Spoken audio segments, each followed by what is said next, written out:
This half hour, we're talking about National Nurses Week, a time to recognize the hard work and sacrifices nurses make to care for our community. They put their own health at risk and have persevered through many COVID waves at this point.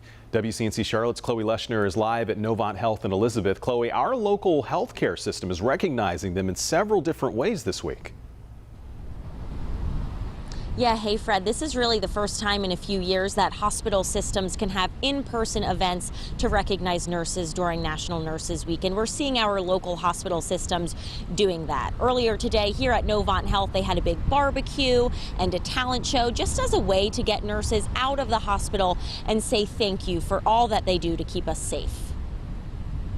Nurses have been the backbone of the healthcare system during the pandemic. There's not a lot of silver lining to what we went through, but I think just knowing that we got through it is enough. Getting through it wasn't always easy for Jodie Curley. She's an ICU nurse at Piedmont Health. We persevered through a really tough time as a profession. I'd say, something that we haven't seen in modern medicine. Day after day, nurses bravely show up. Rob Rose with Atrium Health has for almost 3 decades. When you needed help, nursing had their arms open to help our community.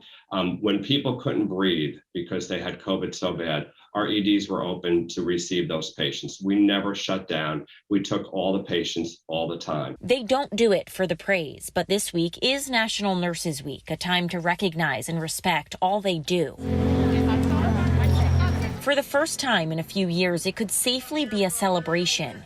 Piedmont Health team members took part in a talent show and ate lunch outside together. Courtney Cortez, the director of nursing for emergency services at Piedmont Health Presbyterian, says little actions go a long way. We've all been behind the mask, and we still are, of course, in the hospital, but out here it's just uplifting to say, okay, we can sit down and break bread together and enjoy a little bit of downtime and a breather and a meal. And the nurses that I spoke to say one of the biggest challenges of the pandemic has been staffing. A lot of nurses have left the bedside because of burnout. Coming up at 6, we'll have more on that and advice for future nurses. Live in Charlotte, Chloe Leshner, WCNC Charlotte. It is such a tough job, and they do deserve all of the recognition. Chloe, thank you for that report.